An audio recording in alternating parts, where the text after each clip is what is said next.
Good evening. I'm Nancy Karabjanian.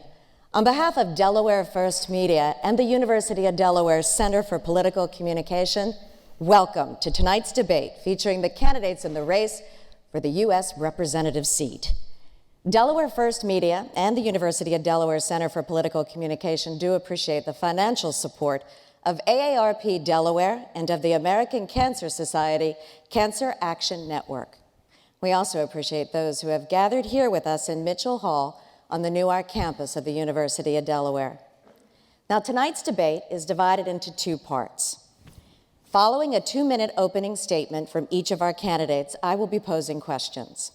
Responses in this section are limited to 2 minutes with a 1-minute rebuttal, and then we'll have time for follow-up discussion. That will be our first 60 minutes. This will be followed by a 30-minute segment during which we're going to turn to the students at the University of Delaware for their questions. Responses in this section will be limited to 1 minute. Each candidate will also have 2 minutes for a closing statement. Now, our live studio audience here in Mitchell Hall, they understand that there will be no applause during tonight's debate. So now, to introduce our candidates, we are joined by Democrat John Carney. Welcome, John. Great to be here. And also Republican Glen Urquhart. Welcome. Great to be here. Gentlemen, it is a pleasure to have you here. We held a coin toss earlier to determine our order for this evening. And through that coin toss, it was determined that we begin with Glen Urquhart, who will have our first opening statement. You have 2 minutes. Thank you, Nancy. Thank you, organizers and University of Delaware and everyone made this debate possible. I'm Glen Urquhart. Hart is the second part of my name. And it breaks my heart when I see so many Delawareans out of jobs, particularly when it's caused unnecessarily by career politicians who don't understand how business creates jobs. I'm the great-grandson of an indentured servant. I've been blessed to live the American dream. I've begun a business with nothing, and we have been blessed to create jobs for other people.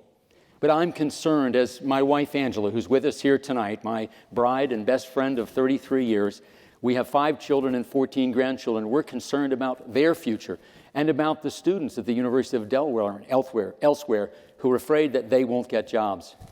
I am a proven job creator. I know how we can create jobs in this nation. We can do it the way Kennedy did with tax cuts, the way Reagan did with tax cuts when I was privileged to serve in that administration for 7 years. And we added 17 million net new jobs.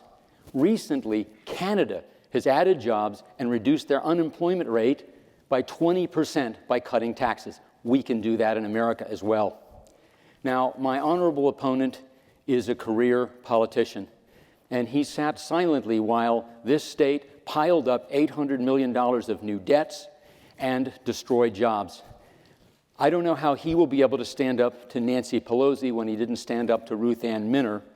And so I ask you to send me to Washington. I have stood up to my own party, and I have won. If you want an independent voice in Washington, if you want a proven job creator, I ask for your vote, and I ask you to go to glenforliberty.com. Mr. Carney, your 2-minute opening statement. Well, good evening. I want to thank the University of Delaware, the Delaware First Media, AARP, and the American Cancer Society for hosting this debate, and all of you for skipping the Phillies game and coming out. It's great to be back here at the University of Delaware. It doesn't seem that very long ago that I was here working on my master's degree in public administration and coaching freshman football for Tubby Raymond. I was delighted, as I'm sure many of you were, to hear this morning that a former professor here at the university, Richard Heck, was awarded the Nobel Prize in Chemistry for his groundbreaking research. That's a great honor for him and a real tribute for this university. I'm running for Congress because now more than ever, we need strong leaders to address the very serious challenges that we face as a nation. I've spent the last year traveling up and down our state, talking to Delawareans about the challenges that they face every day. People are struggling. Thousands of our neighbors are out of work. More people than ever are out of work 6 months or longer in this country. Last year, 6,000 Delaware families faced foreclosure on their homes. And in these difficult times, Our representatives in Washington have let us down. We need new leaders who will put progress over politics and do the right thing for the country. Delawareans I talk to are frustrated with what they see going on in Washington, the constant political fighting and bickering. My opponent wants to go to Washington and just say no to every proposal to address these problems. He wants to take us back to the failed policies of the past that got us into this mess. He wants to repeal health care reform and roll back the new regulations on Wall Street.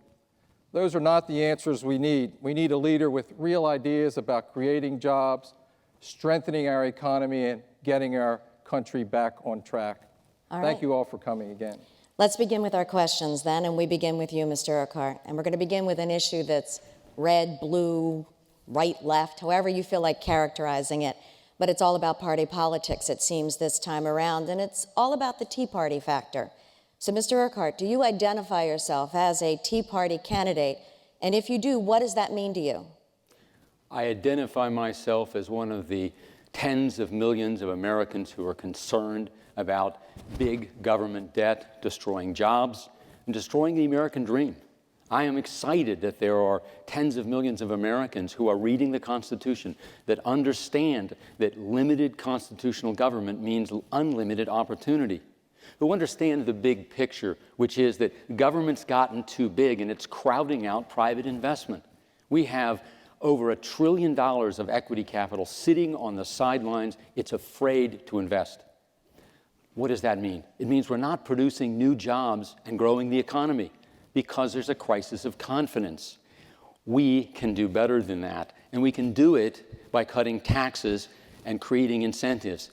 Look, you can't say you love jobs, but then act like you hate businesses. And massive new regulations like my friend John has referred to, and tax increases like his party is going to cause in January are the problem.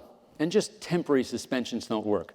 I've been creating jobs for 30 years. I've been running businesses, starting them from scratch.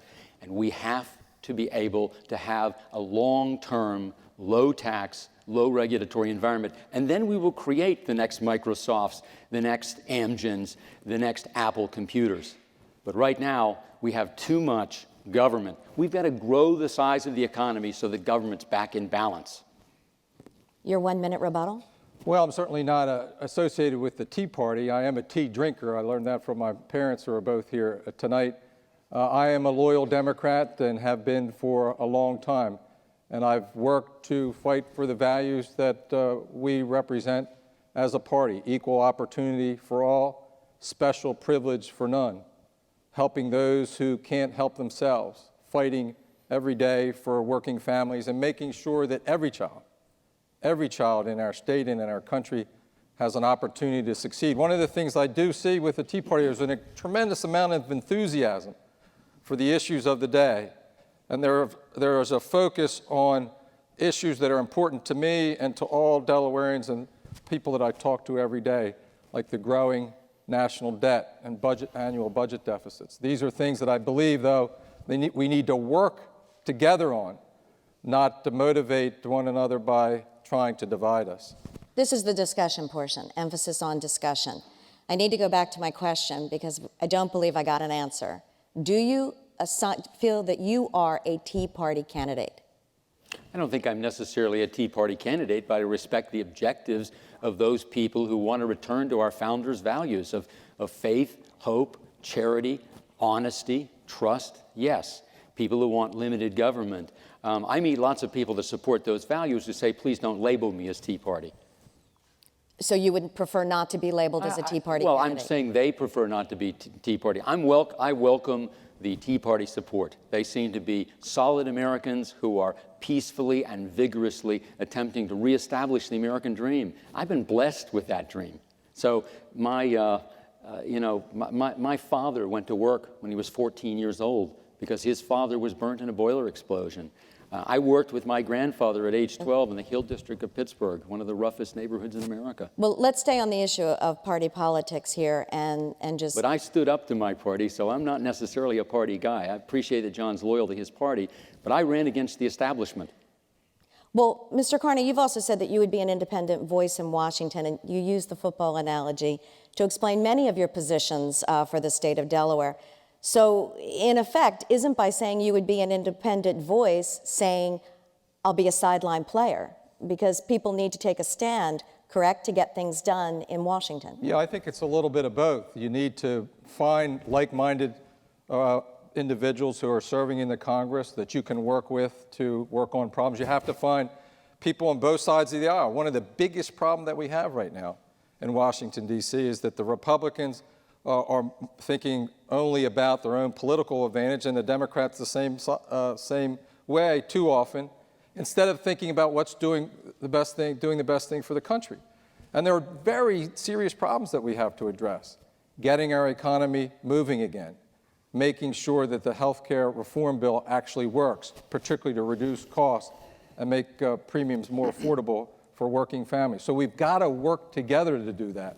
And I believe that you can be independent, you can work within your party, and work across party lines to do that. It's the only way to do it, in my view. Do you have a follow-up to that, Mr. Urquhart? Sure. Government doesn't create jobs. Employers create jobs. We've got to encourage employers if we want jobs. As I said, you can't say, I love jobs and hate employers. Well, I think what Mr. Carney was saying, he's an independent voice. Let me take you back to what you said. Well, I'm an independent voice because I disagree with some of the things in my party. Well, I wrote to the Republican minority leadership when I was asked and opposed a number of things in the stimulus. Mr. Carney, go ahead. I really think it's a matter of approach. We as Democrats and I as a candidate have always seek to bring people together to solve problems. One of the things that I hear from my opponent is he's always trying to appeal to those divisions, to separate us, in some ways to address issues that are important to all of us. I contend that really the way to solve those problems is to bring people together. The fact of the matter is we need each other. People who are out of work need business people to create jobs to hire them. Well, we're going to get to jobs. Before we close out this topic, I want to read back to you a quote from your victory speech on primary night. It's proof that we the people... It was very late. I'm not sure I said it. Well, this is what I have as the quote. We the people are wary of unprincipled politicians who can no longer represent us. Who are you referring to? Well, I'm referring to the Pelosi regime. When someone says, you have to vote for this bill before you can read it, that's not principled. When someone promises to put it on C-SPAN and put it on the internet for 72 hours so people can read it and then doesn't do it, that's breaking your word. So that's the kind of principles that I stand for and object. But like John, I support working together with people. I've been a businessman for 33 years. Well, we're going to get to the topic of jobs right now. And we bring people together. Okay. That's how you do it. You reconcile and create coalitions. That is the next topic on the table, and this question goes to Mr. Carney. And we didn't even rehearse. There is an issue that you both clearly agree upon. I think we've already established that, and that is that jobs and the unemployment situation must become a priority. So if elected, how do you plan to create jobs in the state of Delaware? Our unemployment rate is 8.4%. The national unemployment rate is 9.6%. People need jobs. People need jobs, and creating jobs will be my top priority. The fact of the matter is, one thing that we do agree on is that private businesses create those jobs. And so we need to do whatever we can to make sure that small businesses can thrive, they can grow. I've talked to small business people up and down our state, and what they tell me is that they need access to capital. There was legislation that was just passed recently making available $30 billion through community banks for small businesses. That's one thing that we can do. But we also need to make things here in America again. We need to develop manufacturing facilities, and we have great opportunities to do that with new energy technologies. We have an offshore wind project that a lot of the people here at the University of Delaware have worked towards making sure it's a reality. We need to make sure that we build the supply chain here in Delaware, manufacturing the wind turbines, manufacturing the towers for that project. That's hundreds of jobs and millions of dollars of investment. But guess what? We're falling behind as a country. We're falling behind the Europeans. We're falling behind the Chinese. I support investment tax credits to make that possible, to create that incentive for private businesses to get that going again. We need jobs for middle-class Delawareans.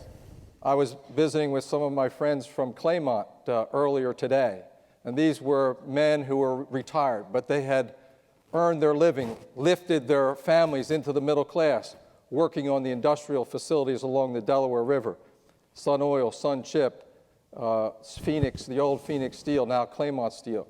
We need to reinvigorate that kind of employment for middle-class Americans here in Delaware and across the country, and we can do it.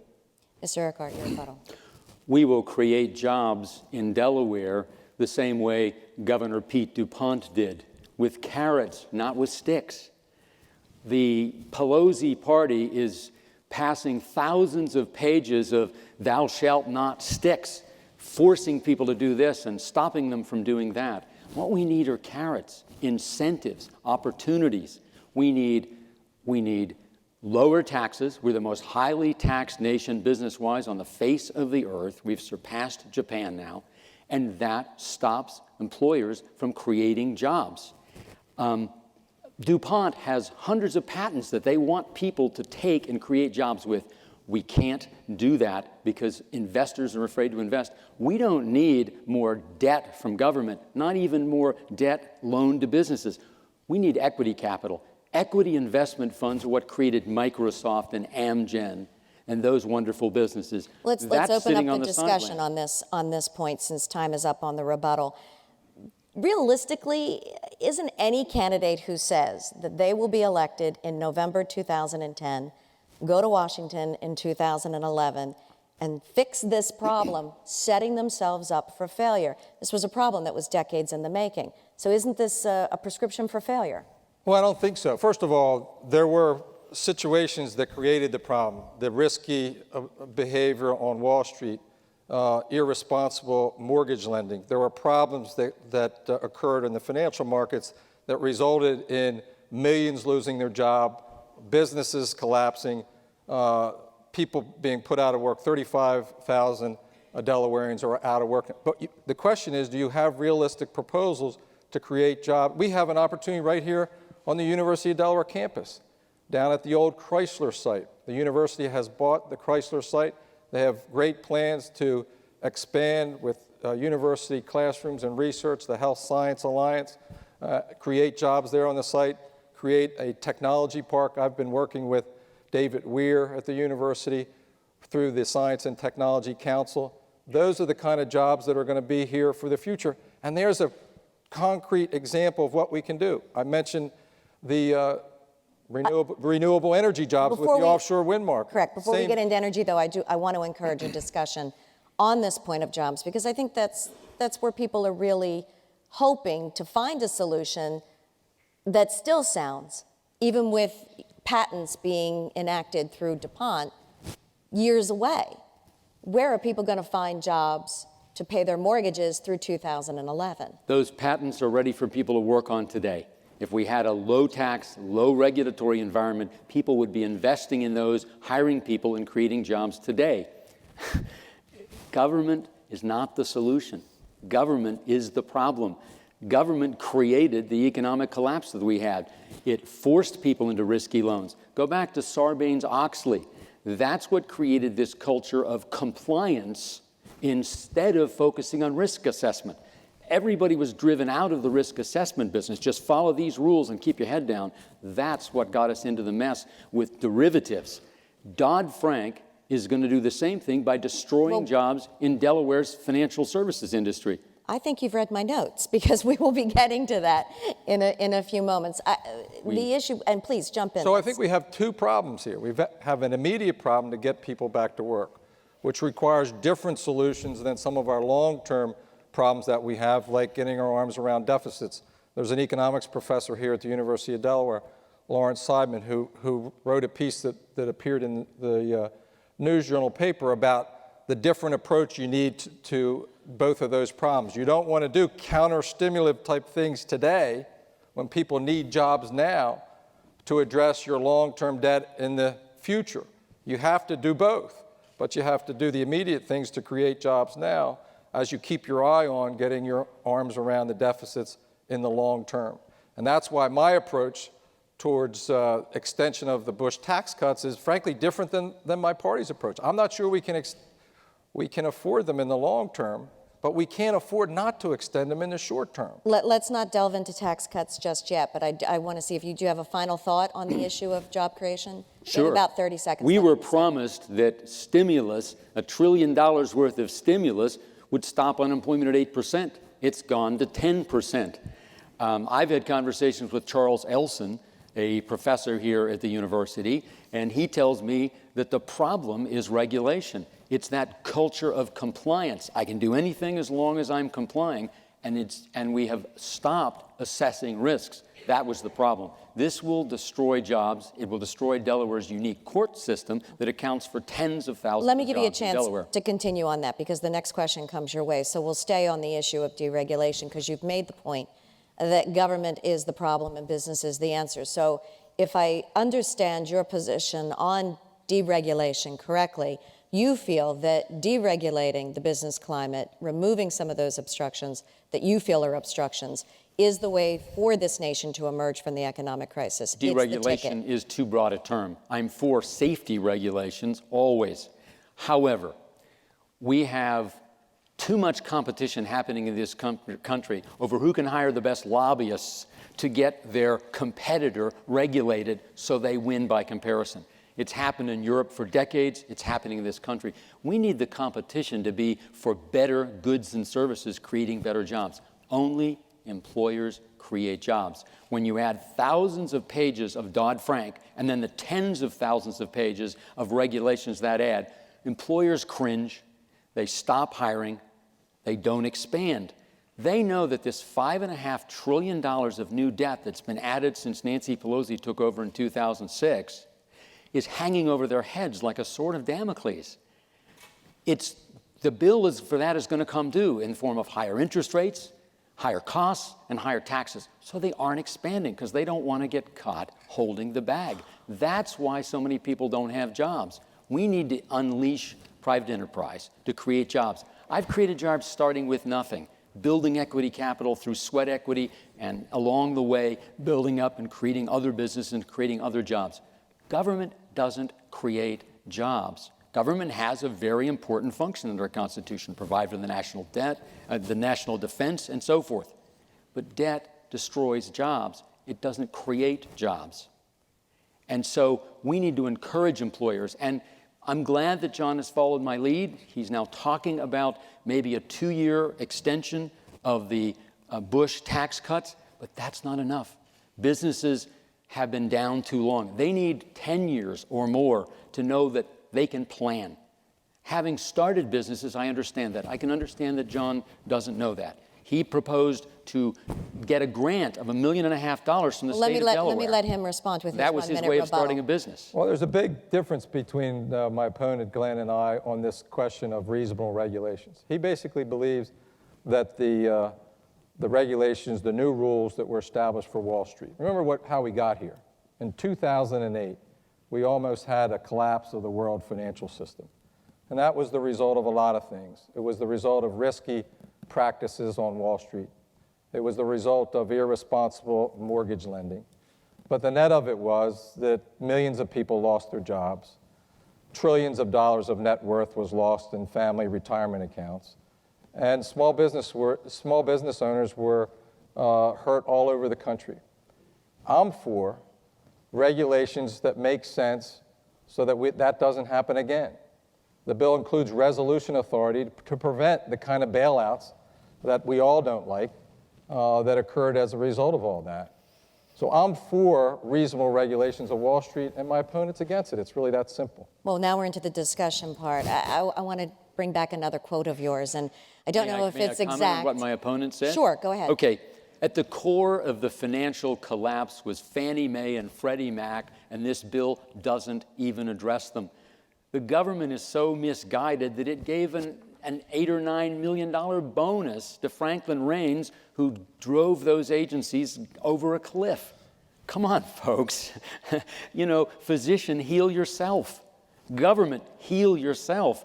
You caused this problem by creating quotas for lending to people that couldn't borrow. There's enough blame to go around from both ends of Pennsylvania Avenue, from Wall Street to Main Street. But let's tell all the truth and nothing but the truth. Well, what I'm concerned is about the effect on Main Street.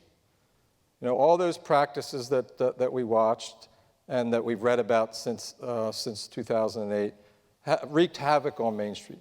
Small business owners, thousands of Delawareans out of work. We saw two of our major manufacturing facilities here, General Motors and Chrysler. They've been the backbone of manufacturing, middle-class employment here in our state for 50 years.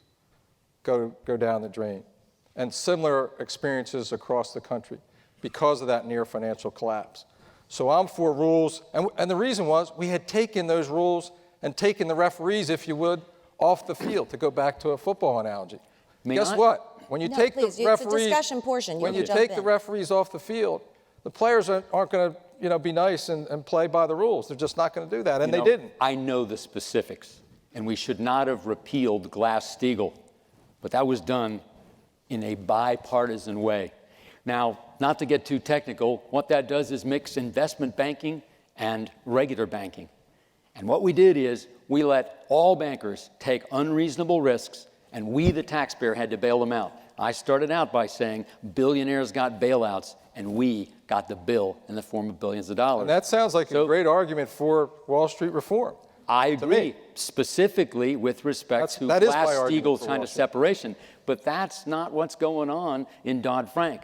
Dodd-Frank is going to take tens of thousands of jobs away from Delaware. 20,060 jobs, according to the Heritage Foundation. That is coming up in our next segment. Will be lost because of Dodd-Frank. I call it Dodd-Frankenstein. It's so dangerous for Delaware. We'll elaborate on that. I was wondering when you were going to get back to Dodd-Frankenstein. You've been talking about Dodd-Frankenstein every place but it's a monster movie. I understand that.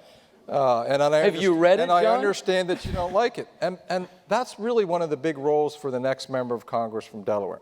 We have a strong and thriving financial services business here in our state. So we need to send we only send one congressman, so we need to send somebody to Washington who will make sure that we have appropriate oversight on the financial services industry as well as Wall Street. My opponent makes me leery about whether he's going to be willing to do that because he doesn't believe in the regulations. He does, like all of us, he opposes the outcome, the bailouts and what we saw in 2008.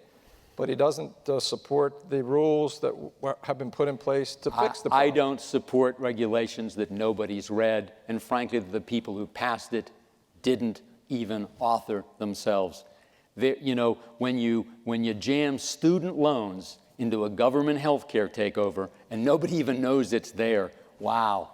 And if John and I'll be fair with you, John. Fair enough. If John and I started reading the first day either one of us was in Congress and kept reading 8 hours a day for 2 years, we couldn't read Dodd-Frank and all the resulting tens of thousands of pages of promulgated regulation that follows. I've run a federal agency. I know their tricks. So you're going to be able to come back to this, but we'll put it to you first, Mr. Carney, since you're up next for the question, and that is where do you stand on the implementation of it to regulate the financial industry, and the issues of protecting consumers, specifically how all of this is going to impact Delaware's corporate climate.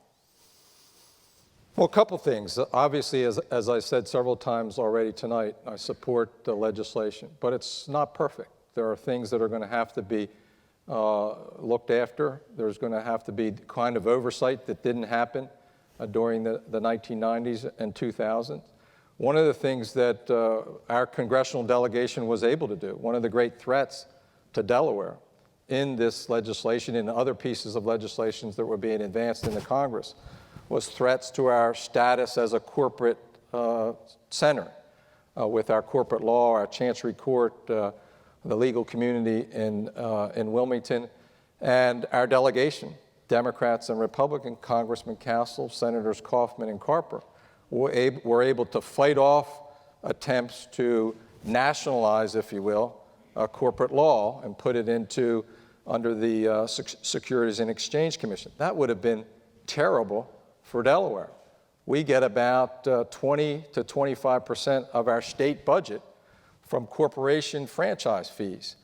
I noticed that our former Secretary of State, Ed Friel, is in the audience tonight, and he worked on that for a number of years for then Governor Carper to strengthen that business here in our state, and our delegation was able to fight that off. So I am for and will be a strong advocate for enforcing the rules under Dodd-Frank and for protecting Delaware's interests in our financial services industry, as well as our corporation business, which is a big part of our state. Your 1 minute rebuttal. Well, just for the record, it was only Congressman Mike Castle who successfully fought there.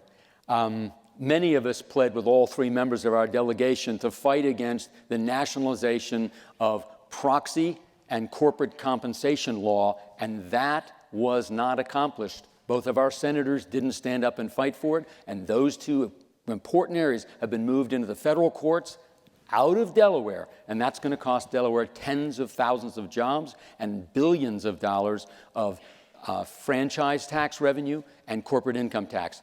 There are fewer reasons now for corporations to be headquartered in Delaware, like General Electric and other big corporations that don't do but a fraction of their business in Delaware. They've been here because we originated the Uniform Commercial Code, and we provide a unique chancery court that understands corporate issues. Now those have been nationalized, that Dodd-Frank has driven them into federal court. The economists are saying that the bank bailout prevented an even worse catastrophe than what we've been talking about as far as the collapse of the financial system.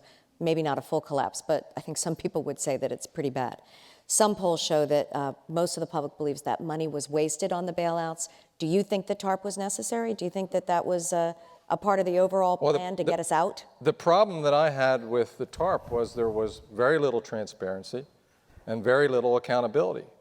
The thing that I think upset Delawareans that I talked to was the fact that billions of dollars of taxpayer money went to bail out these major banks and Wall Street institutions without any accountability. The next year, with low interest rates forced down in the recession, these banks made, again, billions of dollars, and these bank executives walked away with big bonuses. That's what upset people, and there wasn't a lot of accountability. It certainly wasn't enough accountability in that legislation to prevent just that, and that's where people are upset. While they lost their jobs, where they saw their pay cut, making $50,000 or $60,000 a year, and they're experiencing a pay cut, and these guys are walking away with $1 million This is the discussion portion. You can jump in if you like. Economists call it moral hazard. If you reward people for bad behavior, they keep doing it. Or simply stated, if there are no hazards, there are no morals. We rewarded financial institutions like AIG for doing stupid things, and they're going to keep doing stupid things as long as you reward them. This bailout was of billionaires. There was a lot of populist talk, but it didn't filter down to people. It didn't really fix the problems. They're still there. We need to separate investment banking, where you take all the risks you want because it's all your own money, from depository banking, where we, the taxpayers, through the Federal Deposit Insurance Corporation and others, backstop our financial system. I've lived in that world of finance for 33 years. I understand the differences. There are places to be corrected and regulated, and I support that. Those are safety regulations. But we've got too much beat the competition regulation. You notice some of the biggest banks supported Dodd-Frank, or at least didn't fight against it, because it's a way for them to get a competitive advantage against the middle-sized banks that we have here in Delaware and others. But that's where the growth is. That's where the jobs are at. Well, but to me, there's an inconsistency in that argument, criticizing the bailouts and all the practices that took place, but not supporting the bill to fix the problems that got us there. And that's the difference between Glenn and me. I mean, I support a legislation that reestablished reasonable rules for Wall Street bankers. And Glenn doesn't support that, even though he rails on about the effects of deregulation. The so-called cure is worse than the disease. If I have a cough, you might give me heroin to get rid of that nagging cough, but then you make me an addict. That's what we've done. We've created a Democrat debt addiction in the process, and we've got corporations addicted. Look, we should have let corporations like General Motors go through the bankruptcy process. It would be a far more vibrant and powerful organization now. It would have been reorganized with private investment capital, and it would be thriving and creating far more jobs today.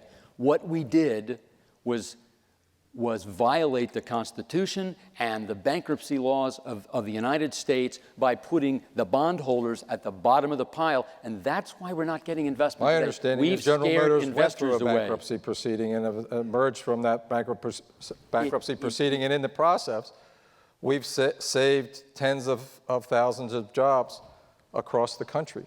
Those jobs wouldn't in a have gone sector where we need them the most. You say the jobs would have gone away regardless? The jobs would not have gone away. We would have a more vibrant company if the assets had been sold and been invested in by private investors. We have almost $2 trillion of investment capital sitting on the sideline. $2 trillion in corporate hands and another $1 trillion in private hands that's afraid to invest. That'll create jobs. We're going to go to a topic change here because I think we've exhausted this one for now. We may come back to it. Our next issue is on the issue of health care, and it comes to you first, Mr. Urquhart. The health care reform law clearly remains divisive. Those against it call it Obamacare. Those in favor of it call it a work in progress. I know which side both of you are on, so we don't need to establish that, and I think most of our viewers do as well. But better management of health care and a means for people to control the costs is something that people want to see resolved. Therefore, what do you want to see happen in the short term to address this problem? I don't want to see government health care, which is basically a tax bill. The administration has argued, they've admitted, having said it wasn't a tax bill, they've admitted that it in fact is a tax bill. That's what they've argued in federal court. Look, it creates 17,000 new IRS agents at a cost of $10 billion. IRS agents, health care, I think of heart attacks when I think of IRS agents. I don't think of health care. Competition is the solution, Nancy. It works. We have the best health care system in the world. We need to extend that through state high-risk pools funded by tax credits, funded by health savings accounts, the way Singapore does it. Singapore has the most highly rated healthcare system in the world by the users of that healthcare system, and it works. And the New York Times, and I don't frequently quote the New York Times, said in August last year that the problem with our healthcare system was big. Big government, big money, big labor, big health insurance companies, and big businesses who all want to control the money. We need health policies that are owned by individuals with collective pooling. We need interstate health insurance competition. Delaware only has basically 3 healthcare insurers, and it's pretty much the same product with a different wrapper on it. If we had 1,600 companies around the United States competing, we'd bring costs down. But you can't increase the demand and reduce the supply of healthcare providers and do anything except create long lines, reduced service. The solution is competition. That's how we got cell phones. That's how we got the internet. We had one provider, Ma Bell. Now we have iPhones, the internet, YouTube, Twitter, and so forth.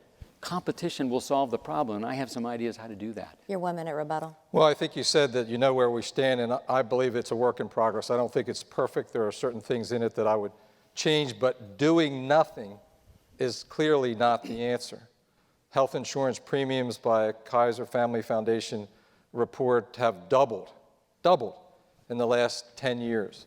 And the employee contribution side of that has gone up 2.5 times. That means money out of middle-class families' pocket. That means less money for food and for college and for retirement. And so we've got to work in particular on getting our arms around cost. And that's what I would do as a member of Congress. There are a number of things that I've worked on here in the state and will continue to do that address costs. Patient-centered medical homes. I'm not sure we have enough time to talk about that. But we're going to go into the discussion. Electronic medical records is another opportunity to reduce costs and improve safety. And then going after Well, let me jump off fraud. of that because I know you both disagree on the electronic records issue, and it has received mixed reviews. Can I jump in and just say that one of the outcomes of government tax care is that McDonald's is going to cut out their health insurance. Many other major employers are cutting out their health insurance because they've now read the bill that Nancy Pelosi finally let them read, and they're saying, we can't make this work, it's impossible. See, there's too much mandating by special interests. Everybody got into the act and wrote in, I want coverage for this and coverage for that. Lots of people don't want to pay for that coverage. I don't personally want to pay for sex change operations and other things in my health insurance, but those kinds of things are being mandated. That's raising the price, not containing costs. And costs have gone up. We're in the discussion. That's just not accurate. I mean, the fact of the matter is, and that's something that I have some discomfort with, is that there are general requirements about what the basic benefit plan ought to look like. That concerns me. I understand the rationale behind it to make sure that individuals and families have a plan that's meaningful. But it also drives up cost. But there's no specificity even still. He obviously hasn't read the bill. I've read summaries of it for what those elements might be. That's why the next member of Congress, it's important that they go to work with the agencies that have to establish those regulations to determine what they are. We need to make sure that when we put a mandate, which I am very uncomfortable with, on people to have health insurance, make sure that they have affordable plans out there. But isn't not requiring health insurance, there are analysts who believe that it is the uninsured and the crisis of the uninsured, because when they do require health care, it is at a crisis situation for them. That's right. That drives up costs and therefore is an expense that ends up being shared by everybody anyway. That's exactly right. All those costs, people go to the hospital, they have an acute situation as opposed to something that they could have taken care of with a primary care physician often. They end up in the emergency room. The hospital treats them.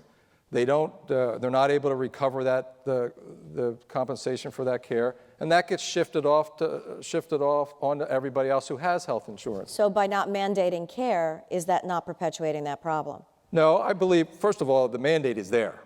What I'm saying is we need to work with making sure there are affordable plans for people who right now don't have health insurance so that they can afford it. You're talking about the people who don't have health insurance are basically the working poor. There are people who are making $20,000, $30,000 a year, and they decide, look, I can't find an affordable coverage for me or my family. I mean, that's what we're talking about. It's the discussion portion. The difference is that this should be done on a state level. We have 50 states. We can have 50 state laboratories to see what works. What's best for Delaware isn't necessarily best for Colorado. That's actually how it's going to work. And no, it isn't, because it has a series of national mandates. We can do this with health savings accounts, with tax credits, and we can do it with grants to people who are truly impoverished. And we can do that in the state of Delaware, and Delaware knows what's best for Delaware. Let me just ask, have either of you ever been without insurance? I was without insurance Yes. when I was right out of college, and one of the great things about this bill for a lot of college students who are maybe here tonight or listening is that now they can stay on their parents' coverage till age 26. And that's a transitional time for all of us where you often don't have coverage. And you've Average health care costs have gone up 5% since this bill passed. This is not containing costs. But yes, for many years, look, when I started my business at our kitchen table with my wife, the way I made ends meet is I worked at the Three Pigs of McLean. You maybe know where McLean Family Restaurant is. It's across the street. And I just prayed that my clients didn't see me. I had no health insurance. I got food from there at night. Let's move on to our next question, and this one goes to Mr. Carney first. Is getting the American citizens' tax burden and the business owners' tax burden under control, if that's part of the economic solution, then where would you begin?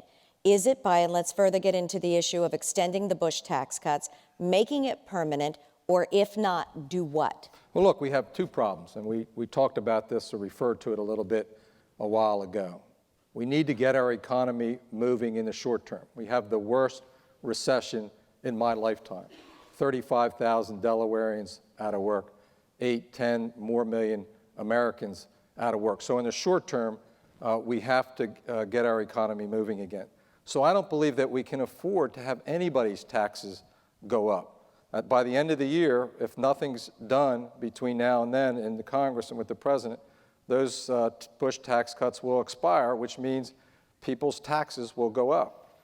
I don't think it makes sense for anybody's taxes to go up while we need to continue to stimulate the economy. The second problem that we have is increasing deficits and the national debt. we've got to keep our eye on that for the long term.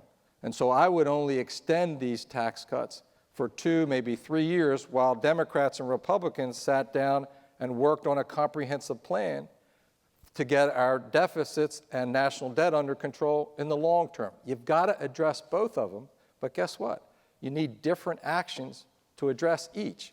And that's why I thought the piece that was in the paper by the economics professor here at the University of Delaware made sense, because it created a framework for dealing with the need for stimulus and job creation in the short term and the need to get our arms around the deficits in the long term. And you have to keep tax policy in that mix. It makes no sense to do that in isolation, to talk about tax policy without considering what you're going to do on the spending side. No ordinary family in Delaware would do that, to figure out what you're going to spend money on without thinking about how much revenue, how much salary you're going to make that year. Just doesn't make any sense to me. Your rebuttal. John, I want to thank you for being progressive, because the last time we were together, he said 1 to 2 years. I've always been progressive. 1 to 2 years of Bush tax cut extension. Now No, he said 2 to 3 years. You're not listening. I appreciate that. Let's let him have his rebuttal, and then I'll let you clarify. What we need is permanent tax cuts. Tax cuts like what the rest of the world has. There are no capital gains taxes at all in the former Soviet Union, in Russia of all places. Business will thrive when we have stable, permanent tax cuts. We will add millions and millions of jobs. Cutting deficit, Canada cut their tax rate from 28 to 15%. Their unemployment rate fell from 10 to 7.9%. And at the same time, their national debt, which was about $1 trillion, fell to below $950 billion. You can do both. Kennedy proved it. Reagan proved it. Canada proves it. We can do it. Now, if you increase taxes like Mrs. Pelosi wants to increase all businesses that have foreign subsidiaries, Microsoft's response was, we will leave the United States of America. I want to go back to the point before we lose it. He said 2 years. Yeah, I think 2 to 3 years. And the reason is really to force the other side to come to the table on deficit reduction, to get Democrats and Republicans. I just don't have a lot of confidence that with his confrontational manner that Glen is going to be able to bring Democrats and Republicans together to address the issue that we both are concerned about, which is mounting debt. It's going to take Democrats and Republicans to work together, because guess what? If you don't, then the other side uses something that one side wants to cut as a political weapon and say, look what these guys want to cut. What are you going to do? We're in discussion. I'm glad you asked. What we need to cut spending, and there's lots of waste, fraud, and abuse. I ran a federal agency. I fought it all the time. I understand it. I thought he was a private sector guy. I was a part-time head of a federal agency while continuing the National Capital Planning Commission. Okay. We handled the consolidation of the CIA, saved a lot of money, can tell you a long story about that. Here's the point. BRAC, Base Realignment and Closure Act, helped us hold down military costs. The Air Force had a lot of B-52 bases that they didn't want, not part of their mission, but they couldn't get rid of them because congressmen wouldn't let them leave their district. We need a BRAC-type commission, which is a bipartisan commission that cuts costs through expert testimony, and here's the key, has a straight up or down vote, no log rolling, no politicking. The current cost-cutting commission is just advisory to the president. It has no power to put it in front of the Congress and say up or down. That's how we can cut I've called waste. For a comprehensive plan. I've called for across-the-board cuts. I've called for what the president has right now as a bipartisan commission. A BRAC-like commission, that could work as well. I mean, we've got to have something where you can put Democrats and Republicans working together to get our arms around this problem. They've proven, up until this point, that they can't do it through the normal business. We have to do it. When I was Secretary of Finance, my job was to make sure that we had the revenue to support the expenditure side. Fortunate, it was the 1990s, and we had surplus revenue, and we were cutting taxes every year. And the result of those tax cuts was stronger business growth, more money for families, and it was a very positive thing. But spending went up 81% under the Carper administration while you were there as Secretary of Finance. It went up 81%. $250 million in 1 year. Every year that I was Secretary of Finance, we cut personal taxes and business taxes 25% during that period in time. And when you left the Minner administration, Delaware had an $800 million deficit. Well, $800 million. I hadn't figured out until just recently. He kept mentioning this number, $800 million. It didn't make any sense to me because every year by the Constitution, the government is supposed to have a balanced budget. What he's referring to is after the near financial collapse in 2008 caused by the deregulation of the financial markets, the economy went into the tank, and there weren't revenues to balance the budget after it had been put together. Businessmen plan ahead. They know that there are rainy days. The failure to plan ahead and anticipate problems, the failure to create budget surpluses to act as a cushion is what the issue is. Well, he obviously doesn't understand how the state budget works. Because I understand all the creative accounting and cooking the books and taking money from here and accelerating the collection of, well, the accelerating collection of, first of all, the acceleration of unclaimed property. You use the phrase cooking the books. I think we need to allow Mr. Carney the chance to address that. He talks about Governor DuPont all the time, and rightly so when it comes to the fiscal disciplinary practices of our state, because Governor DuPont created them with the rainy day fund, the 98% limit, and all those things. So we do have those. And cutting taxes from 19 I need to move us on. 5%. Sorry about that, but I do need to move us on to our next issue, and it's a question that's coming to you first, Mr. Urquhart. Privatization of Social Security was a longtime Republican priority.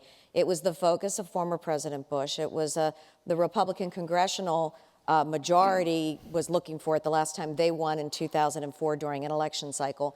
This is 2010. Where do you stand on that? It's not the time to do that at all.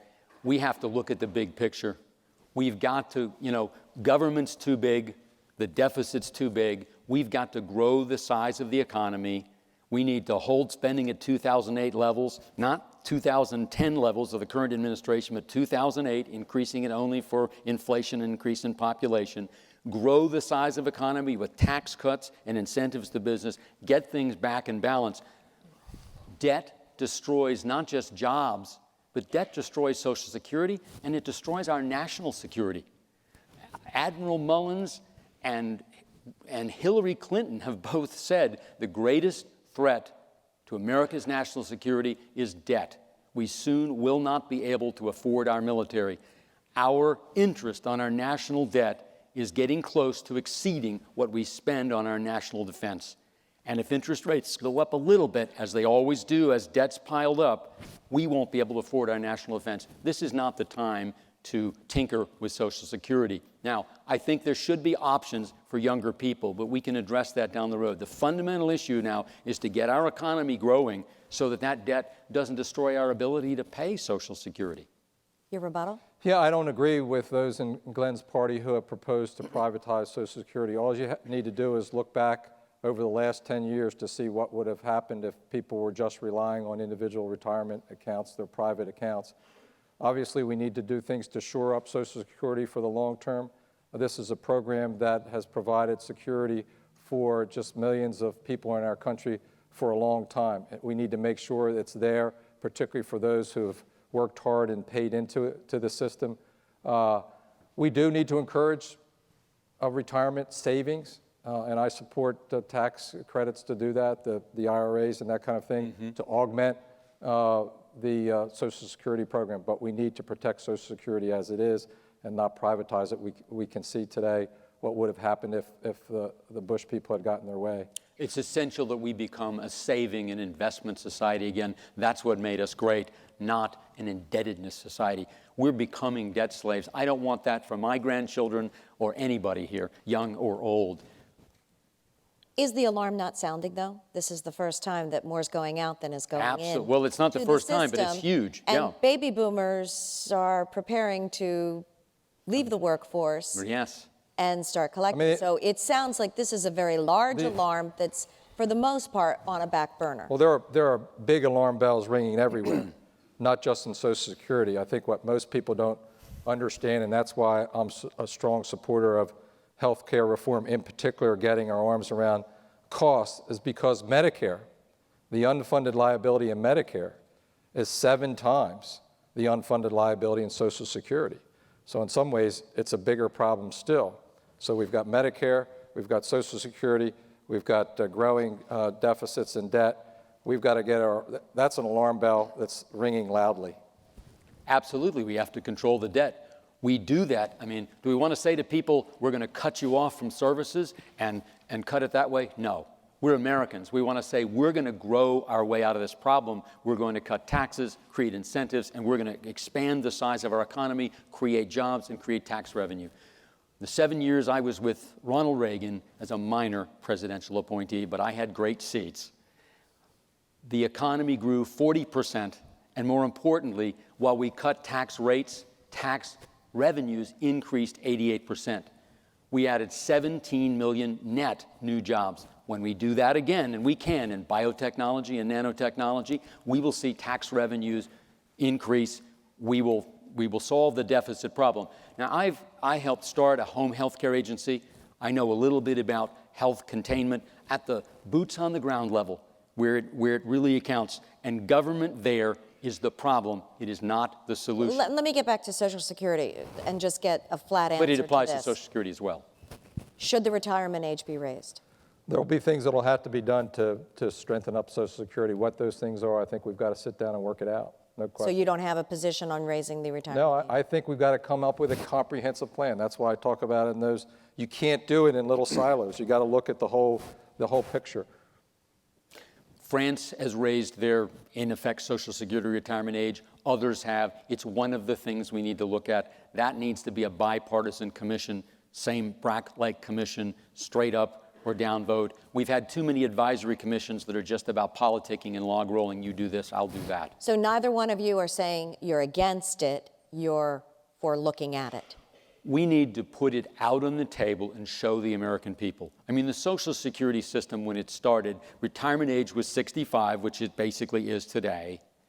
The average age of survival was 62.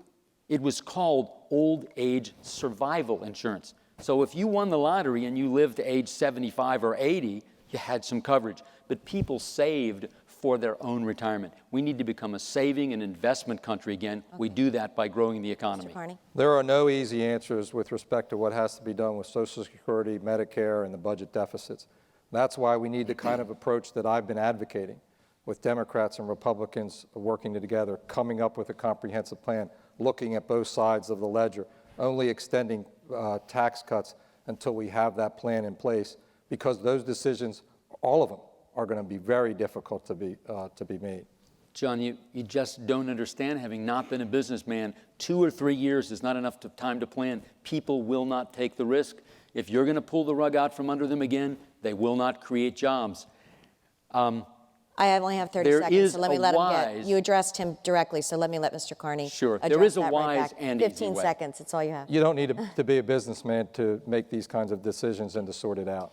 Our next question takes us to the issue of national security, and it comes to you first, Mr. Carney. Americans who are boarding planes today, tonight, tomorrow for Europe are obviously quite uneasy with the terror alert that was issued.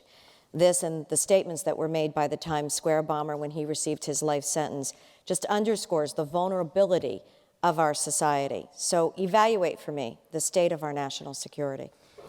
Well, the United States of America has the strongest military in the world, and we're the greatest force for freedom and democracy around the world. And as a member of Congress, I will work hard to keep that. But we can't just be strong. We have to be smart as well. That means diplomatic policies that don't undercut our other efforts around the world. That means better counterterrorism efforts to fight terrorism in remote and dangerous parts of the world like Afghanistan and the Badlands in Pakistan. And that means providing the necessary equipment for our brave men and women who are fighting battles in far-off lands in wars that we've not experienced before. It also means taking efforts to shore up the homeland. There was a report that just came out recently that concluded that the most serious terrorist threat that we have is domestic threats, like the Times Square bomber. I know a little bit about working with local law enforcement agencies. I served as chair of the Delaware Criminal Justice Council, and we worked together with federal agencies and the FBI and local police. Those are the kinds of things that we need to do in addition to keeping our military strong, having smart diplomatic policies around the world, and finding ways to fight terrorism in remote and dangerous parts of the world. Your rebuttal? National security is essential. We do have the strongest military. The problem is the debt threat. According to Hillary Clinton and Admiral Mullins, chairman of the Joint Chiefs, debt is destroying our ability to maintain our national security. Let's get specific. I worked with the Central Intelligence Agency, with Bill Casey. I've flown on and off carriers. I've been with our men and women, and I've seen how wonderful they are, but we have to provide the assets. The Chinese are threatening us with the development of a carrier-killer missile. We are failing to build the space-based 1,000 interceptor portion of our interceptor system. That's vital. That can reduce the number of troops that we have to keep overseas. This administration has deferred a missile defense system for the East Coast. They're only building it on the West Coast. It's being deferred. We have a window of vulnerability in, some say, less than 5 years to Iranian intercontinental ballistic missiles. If we had that defense shield, which can shoot down missiles when they're low and slow, we could solve All right, let's some open problems this in the Middle up East. to discussion. See, I think that's the wrong focus. I mean, I think that was kind of my point of being both strong and smart, the kind of approach that we need. Instead of working on an anti-ballistic missile system, we need to work on better counterterrorism efforts, fighting terrorists in remote parts of the world. I don't know, what I hear from people and the way I feel about Afghanistan, I'm very uncomfortable with our position in Afghanistan. I've always believed that Afghanistan was the war of necessity. That's where the terrorists trained, and that's where they still operate today. And so I always felt like that was, we took our eye off the ball by going into Iraq. Afghanistan We'll get to the war in a moment. So the point is staying focused on fighting terrorism in remote areas like that, as opposed to building an anti-missile shield around the country. I think it's a question of focus and priorities. Well, I think that first Americans also realize, though, that there are terrorists that were in this country.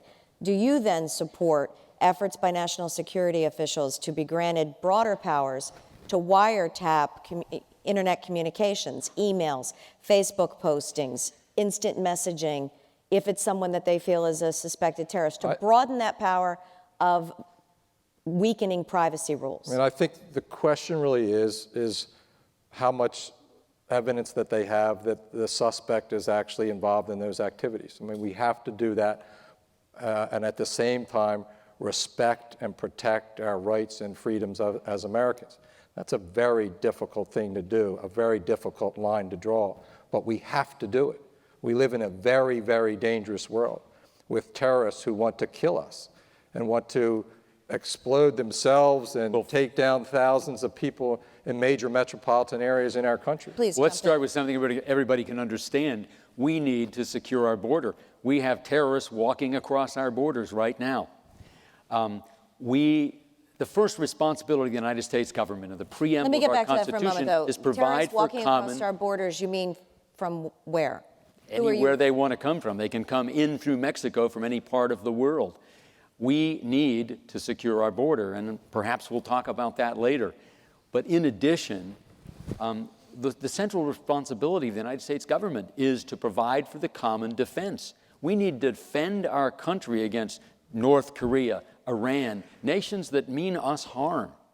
We will be far safer, we will have far more strategic capability, far more ability to keep the fight out there and outside the United States if we have a missile defense shield. It is very, very nearsighted not to build that shield. The technology is there, and by adding that layer to the land and sea portions, we make it far more secure. That gives us greater options, peace through strength. If the world knows that we are building that system, and we are not bankrupting our military with this massive accumulation of debt, then we will have more ability to negotiate and avoid conflicts. When we can maintain the security of our aircraft carrier groups that I've been with, we can project force. And what that really means is we keep crazy people from doing stupid things before they happen. Strong and smart, with the emphasis on both. We need to have the strongest, continue to have the strongest military in the world, and we do. We need to know how to deploy it and when, and we need to be smart about the investments that we make in our military.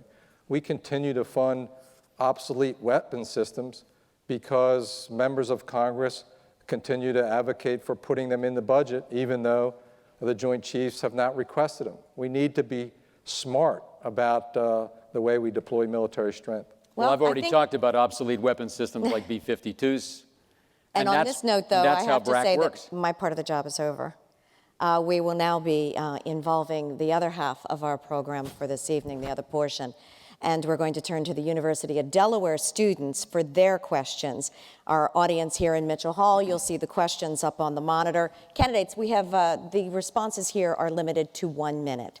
So first we're going to hear from an education major who's asking about resources in the classroom. Every year I go in and I have to do observations as part of my education courses, and I see classrooms with fewer and fewer resources necessary to accomplish an ever difficult task of educating children. My basic question is, what would you do to change this growing trend where teachers keep losing resources as opposed to gaining the resources necessary to give our children the tools necessary to succeed? Mr. Urquhart, your response first. We obviously need resources, but there are smarter ways, wiser ways to do education. Charter schools work very well. Walking around in less affluent neighborhoods in Wilmington, I was excited to see the number of kids in charter school uniforms, but some of them with tears in their eyes said, why can't my sister go to a charter school as well? Why can't my brother? Why can't my friend? We need to increase competition. We need to increase options. Now, the government's not the solution. When we send $125 million to the Department of Education, we get $100 million back, and about $50 million of that goes to compliance. Only $50 million gets into the classroom. That's 40 cents out of a dollar. Nothing operates effectively that way. We need to do it smarter. That education, which educates at the most local, family, community, teacher, school-based level, works best. 1 minute. Well, education has to be a top priority. Our students coming up today are competing not just against kids who are growing up in Maryland and Pennsylvania and New Jersey. They're competing against kids coming up in China and India and Indonesia. So we have to have high standards. We have to make sure that all our children are able to reach those standards. And the way to do that is with strong principals and excellent teachers in the front of every classroom. The question was about resources in the classroom, and the federal role in education is small compared to the state and school district role here in Delaware, and it should be, but it's an important role. The resources that we provide are for disadvantaged students, so they should get into the classroom, and they should make it possible for teachers to do a better job, particularly on raising student achievement for students that have the most difficult challenges. It is an important function, and it's one that I will work to continue. Too many mandates, too much teaching to the test. We're going to move on to question 2 from one of our students, and this is a soon-to-be graduate of the University of Delaware sharing concerns about entering a job market that may have no jobs. I'm going to be graduating in January, and with unemployment at about 10%, I'm competing with people who are exponentially more qualified and have been in the workforce for a really long time. I'm wondering what kind of economic policies you're going to enact in order to help recent graduates like me. Well, we talked about this a while ago, strengthening small businesses, providing tax cuts for small businesses. In particular, I like the idea of a payroll tax holiday for small businesses to hire someone. I believe there are great opportunities in new energy technologies, research and development tax credits for businesses to spur innovation, and manufacturing tax credits for businesses to set up operations here in our state. But in terms of this particular individual who's going out into the marketplace soon, one of the things that I think has been very helpful for some of the University of Delaware students have worked for our campaign is to get involved with an internship. Maybe the pay is not great. I know when I coached football here at the University of Delaware, I got a few $100 for each season. But it was an opportunity to meet people, oftentimes you find somebody who's willing to hire you, make an impression, and somebody hires you down the road, and that would be a good opportunity for this Stop student. adding debt. Debt destroys jobs. It paralyzes employers so they aren't employing. With tax cuts, we will get an explosion of new jobs in nanotechnology, biotechnology, distribution, all sorts of areas. But you know, some of the best employees I've ever hired, I didn't even know I needed.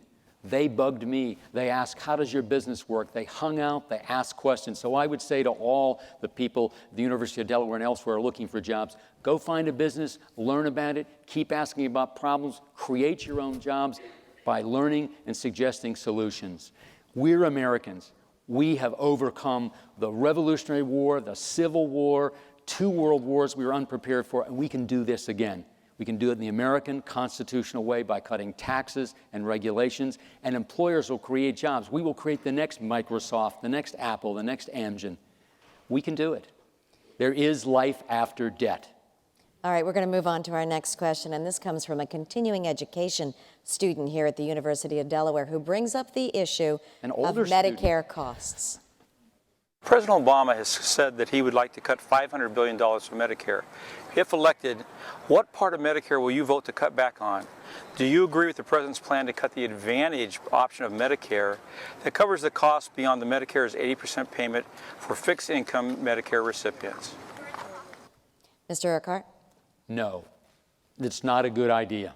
It's a bad idea. What I would do is cut waste, fraud, and abuse. The Congressional Budget Office says there's $80 to $100 billion a year of waste, fraud, and abuse. We can do that by creating competition. Even within a federal agency, we can create competition with incentives and do a better job. Medicare is the problem in health care, just the way Ma Bell was the problem. Many people will be old enough to remember when telephones were 10 pounds and they were all black and they were connected by a wire to the wall. We got the telecommunications revolution during the Reagan administration because of competition. Reagan didn't invent the internet any more than Al Gore did. But they were wise enough to know that when they opened up the playing field, millions of investors, inventors, and innovators would create what they did create, cell phones and in telecommunications. We can do the same thing in medical technology and the Medicare. issue was Medicare cuts. Medicare, you know, and I've mentioned it several times this evening. The only way that we can get our arms around the burgeoning budget deficits and the national debt is to bend the cost curve down on healthcare costs. And those costs are rising across the board. The estimates are that Medicare fraud is about $62 billion organized crime industry each year, and we only recover a couple $1 billion. The way I look at it, there's $60 billion or so right there. We need to implement some of the things I talked about earlier in terms of patient-centered medical homes, which basically is a concept of changing the way the incentive system and the delivery of healthcare services while providing higher quality. Also, electronic medical records, which enables doctors and providers, hospitals to provide care without the duplication, with greater safety. So there are a number of things. That's a minute. Let's move on to our next student question. And the University of Delaware has, as both of you have said, is in the forefront of alternative energy research. This student is asking about wind power. What is your opinions on the offshore wind farm that is going to be built off the Delaware coastline? And in addition to that, I just wanted to know your opinions on alternative energy sources and what you guys think would be the best ones to use here in Delaware. Well, as I've said several times before, I'm a strong supporter of alternative energy options, particularly focusing on creating jobs and whole new industries here in our state. And the offshore wind project, which professors here at the University of Delaware have promoted for several years, is a great opportunity to do that. Somebody's going to build those turbines, towers, and other components, and we ought to build them right here in Delaware. Businesses have to make the investment to have the equipment and facilities to make the towers. We can source the steel from my old hometown of Claymont and Claymont Steel. We need to attract a turbine maker to set up operations here. It's a tremendous opportunity to create a whole new industry here in our state. And there are going to be hundreds of other towers in projects up and down the East Coast. Delaware can actually lead the way if we get out there first. And one of the things that I'll do as a member of Congress is make sure that federal agencies do their job and approving those Your permits. Of course, John makes that sound nice because he tried to start a company called Delaware and take $1.5 million of taxpayer money to pay salaries to run a business that basically just went to Washington to take more taxpayer money to try to create a green energy business. Look, I have proposed that we have a huge national prize for an efficient electric storage system so we can effectively use wind power and solar power. The problem is storage. When you build windmills in the water, they cost 4 times as much to pour concrete in the water as on land. They will produce electricity that's 2 or 3 times more expensive, if you honestly compare retail to retail costs, than energy produced on land. And every time you build a wind turbine, you have to build a gas turbine. That gas turbine has to be spinning 24/7 every single day to take up the slack because wind only produces power a few hours a day. We will have to put a hold on the rest of that discussion as we move on to our next student question. This question comes from a sophomore history major. My question is, what is your position on the policy of don't ask, don't tell? Do you think it should be overturned? Mr. Urquhart? I believe we should follow the advice of the professional military, the service chiefs. These are people who understand how things work in the field. So I'd like to see a full study by them. I don't want it rushed by politicians in either party. Today, Afghanistan, which is so important to us, this war, protecting us here at home, is being fought by small unit leaders. I mean, first and second lieutenants out there with very small groups. We need the professional military to evaluate this issue over time. I believe that everybody who patriotically wants to serve their country should have that opportunity. But the nuts and bolts of it, the mechanics, that has to be determined by the professional military people who understand what it's like to have 5 guys in a tiny village in Afghanistan. How will that work? I want to see that evaluated by the professionals. I want the career politicians to stay out of it. Mr. Carney? I would vote to overturn Don't Ask, Don't Tell. It's been in place since the Clinton administration, and we've learned that it just doesn't work. We're doing without thousands of committed, dedicated Americans who want to serve their country, and they're being kicked out of the military because they're being exposed, and it shouldn't happen that way. So I would vote to overturn Don't Ask, Don't Tell. Military people that I've talked to indicate that it's unnecessary and it needs to go. Let's move on to our next question. The polarization of politics is on the mind of our next student. My question is, if you're elected, you may have the ability to break the stalemate in Washington, and you could shift the political spectrum further to the left or back to the right. So, what would you do to restore bipartisanship in Congress? Mr. Carney?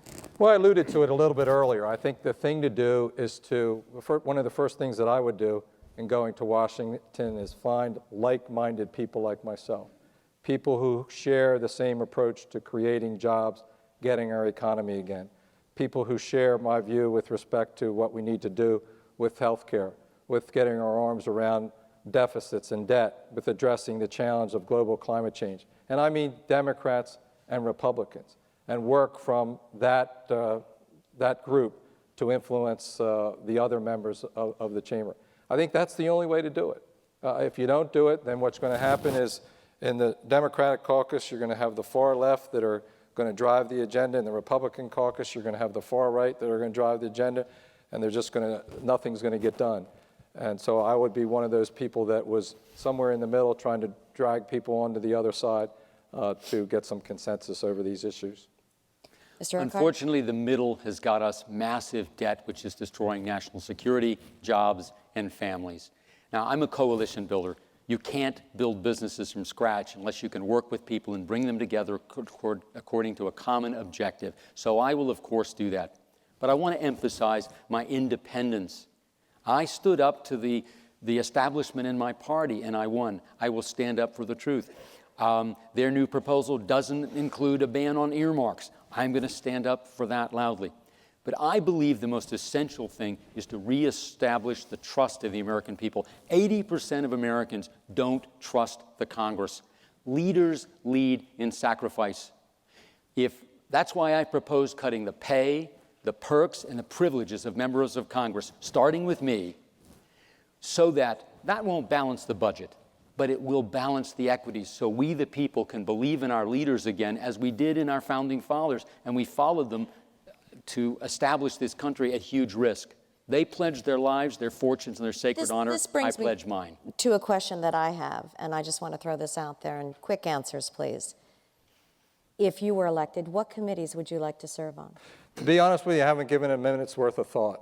I've been focusing on talking to Delawareans up and down our state, trying to understand the challenges and problems that they are facing. At the end of the day, I work for them if they see fit to elect me to this office. So I haven't thought much about Washington at all. I've been thinking about what I need to do to serve the people of our state. The only way that you can figure that out is by having conversations with people, by talking to them about the problems that they're facing, the struggles that they have in this difficult economy, and their solutions. What would they do to address some of the problems that we face today in America? Have you thought about committee service? Yes, I spent a lot of time in the House and Senate testifying under oath. Ways and Means, Finance, Armed Services. All three of those committees are affected by and can affect debt. We need to get the debt down to create jobs and to assure our national security. All right, let's move on to our next student question. The topic is on the reliance on foreign fuel. This is on the mind of this University of Delaware freshman. I would like to know, given the United States' dependence on foreign oil, what do you think the best way would be for our country to end that? Mr. Urquhart. We are the greatest producer. We have the most resources of energy of anybody in the world. We need to use what we've been blessed with here. We have onshore resources in the West, in the eastern United States, in Alaska. We need to use those resources, and we need to respect states' rights. You know, Louisiana has a far better idea how and where to drill than Delaware does with respect to Louisiana. Delaware has a better idea about not drilling offshore here in Delaware to protect our seacoast. Alaska has proven reserves. Colorado has proven reserves. There's the Marcellus field in Pennsylvania. States need to decide these things without so much mandated interference and cost additions by the federal government. Of course, we need to create more energy here, and we can. We're still Americans. We can do this. Mr. Carney? Well, we have to stop our addiction to oil, and one of the things that positions that I've taken is in opposition to the president's proposal to drill for oil off the coast, the East Coast, and off the coast of Delaware. I don't think it makes sense for our state. I don't think it's worth the risk, and it continues to that reliance that we have on fossil fuels. I think what we need to do is focus on innovation. We have a great opportunity here in the state with the Fisker Automotive coming to the old General Motors plant to produce electric vehicles, plug-in hybrids. We need to change the way transportation occurs. We need to envision a new future that doesn't have carbon-based fuels. Now, there's going to be a transition period for sure, but we need to focus on innovation. We need to incentivize that innovation. We need to have places like the University of Delaware and professors that work here working on new technologies. I just want to throw something in, but your minute was up. That's what I thought. If either of you were elected, more than likely, you'll be riding the train. I hope. Are you thinking there'll be an assassination attempt or something? You'll be on the Amtrak to D.C., probably with the other members of the congressional delegation from Delaware. So does Amtrak play into this? Does this nation need to look at improving the link between Wilmington and Rehoboth, the link between Wilmington and Harrisburg? Absolutely. We should be building these high-speed trains here in Delaware. You know, there was incentive money for the development of high-speed trains, but guess what? Where are the trains going to be made? They're going to be made in China. We need to make things here in America again. We need to innovate, develop the technologies here, and keep the manufacturing of those technologies here in the United States. And transportation, high-speed train, gives us an opportunity to do that. There are private sector proposals to build a rail line, for instance, into southern Delaware. We need to do this in the private sector. We need to release the trillions of dollars of investment capital that is afraid in a crisis of confidence. And look, windmills sound wonderful, but at 25 cents a kilowatt hour compared, 1,000 kilowatt hours compared to nuclear at a couple of cents or gas turbines at 5 or 6 cents, do Delawareans really want to add thousands of dollars to their bills at a time when everybody is pinching pennies? Well, that's it. Gentlemen, you have concluded the question portion of this evening. It is now time for your closing statements. And with the order of how we were going this evening, our first 2-minute closing statement comes from Mr. Carney. Thank you very much, Nancy. Once again, I'd like to thank the University of Delaware, Delaware First Media, the AARP, and the American Cancer Society for hosting this debate tonight. I am proud to be a native Delawarean. I've lived here almost my entire life. I went away to Dartmouth to play football and get an education, came back to Delaware to the university here to get a master's in public administration because I wanted to help people and make a difference in our community, and I've tried to do that my whole career. I've had the great privilege to serve the people of our state as an elected official, and I've always tried to live up to the oath of office that we take, to always remember that the power of the office comes from the people I am privileged to represent. I've gotten to know most every community in our state, from Gumboro to Claymont, where I grew up, and every place in between. I've come to know the great diversity and strength of our people. I've come to know the challenges that we face. Delawareans right now are struggling. They're out of work or their pay has been cut. They're having a hard time paying their bills and raising their kids. Like most people, I'm frustrated with what I see in Washington, D.C., too much bickering and fighting. But it's not enough just to criticize what's not happening in Washington. My opponent wants us to take us back to the failed policies of the past. He wants to repeal health care reform and roll back Wall Street regulations. Delawareans are looking for leaders who have real solutions to the challenges that we face to get our economy moving again. I will be that kind of leader, and I will be that kind of congressman. I want to thank everybody again for coming out tonight, and I hope that you'll consider voting for me on November the 2nd. Thank you very much. And Mr. Urquhart, your closing statement. Thank you very much. I've enjoyed being here and appreciate this opportunity. I am a job creator.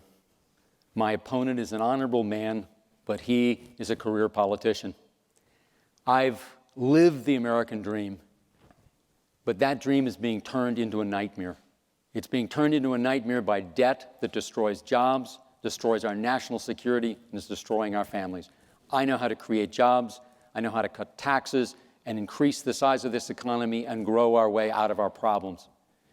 My dad went to work when he was 14 years old as a copy boy at the Pittsburgh Post-Gazette. I started working with my grandfather, who was a plumber in the Hill District of Pittsburgh, when I was 12 years old. I'm the first in my family to go to college. I was blessed with my wife to start with nothing and build businesses and employ people and create capital and create other jobs.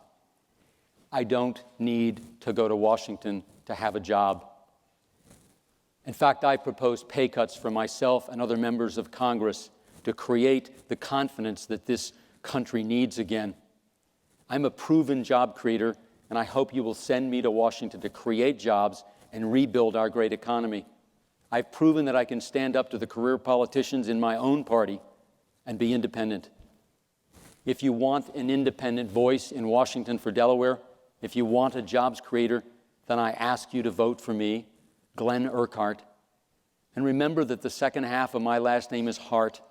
We need more heart in Washington.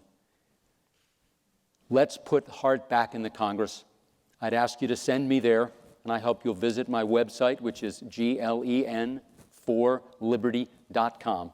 Thank you very much. God bless you. And I've enjoyed coming here to Delaware, which I came to 33 years ago. Well, this has been an enjoyable evening from this perspective as well. So I thank both of you for your honesty, for your addressing the issues that we brought to you on the table, especially those that were brought to us by the university students. It's been an interesting evening of issues in this race. So thanks to both of you, and also to the students who provided our questions to our audience here in Mitchell Hall. So on behalf of Delaware First Media and the University of Delaware Center for Political Communication, I'm Nancy Karabjanian. Thank you so much for joining us.